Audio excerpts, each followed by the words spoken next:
finger on the case.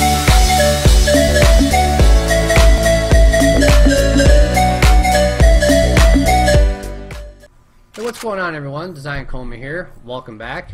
And the gameplay you're watching is Black Ops 3 Beta Team Deathmatch. It's kind of a recycle, but the reason I'm doing it is because I'm going to talk about the no campaign for the old gen consoles.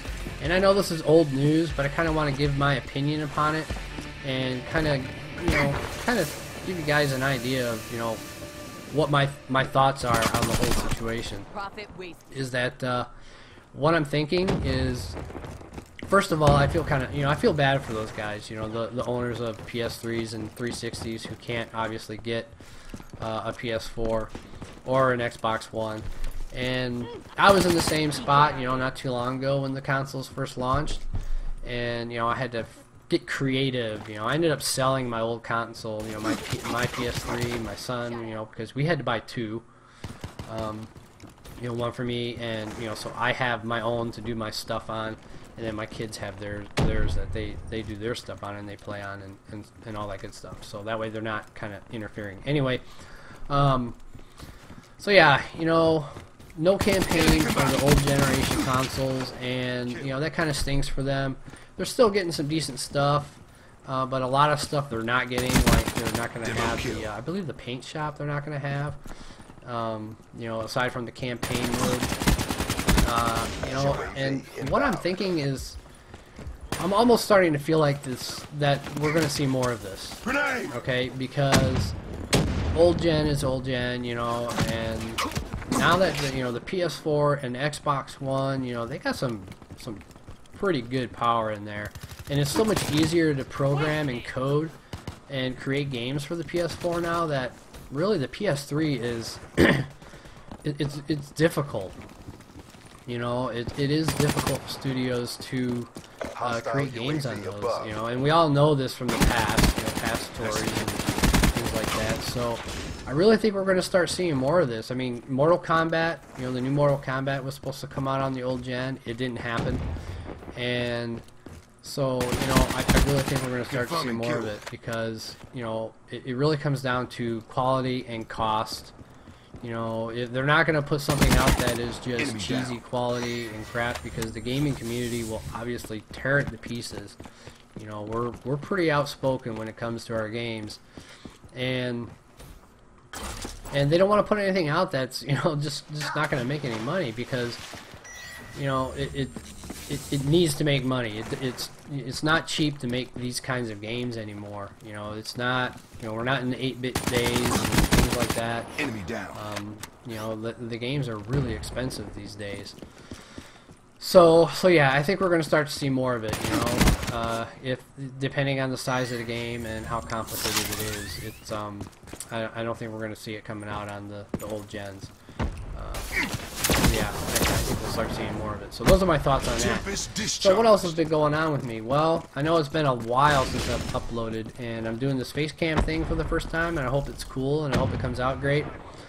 But my last video was up on Thursday, and I have literally just had, I was barely able to get the videos out this week that I did get out, because this week has just been crazy busy with marathon training. This is the busiest week out of the whole thing, and the reason I say busy is because the miles were big. Monday wasn't too bad, it was just a simple cheesy 5 miles, but I also had a 10-mile run I had to do on Tuesday, and 10 miles, doesn't take, at least it doesn't take me a short amount of time. And then Sunday, which you're probably, if you're watching this Monday, it was yesterday, but on Sunday I also had a 20-mile run I had to do, training run. And I say had to do, but it's obviously my decision, my choice if I want to do it. But the thing is if you don't do the training runs, then the marathon is going to be really difficult. It's not like you just wake up one day, the day of the marathon, and say I'm going to go run it. You really need to train for it. So yeah, it's just been a crazy busy week this week with marathon training and trying to get those runs in.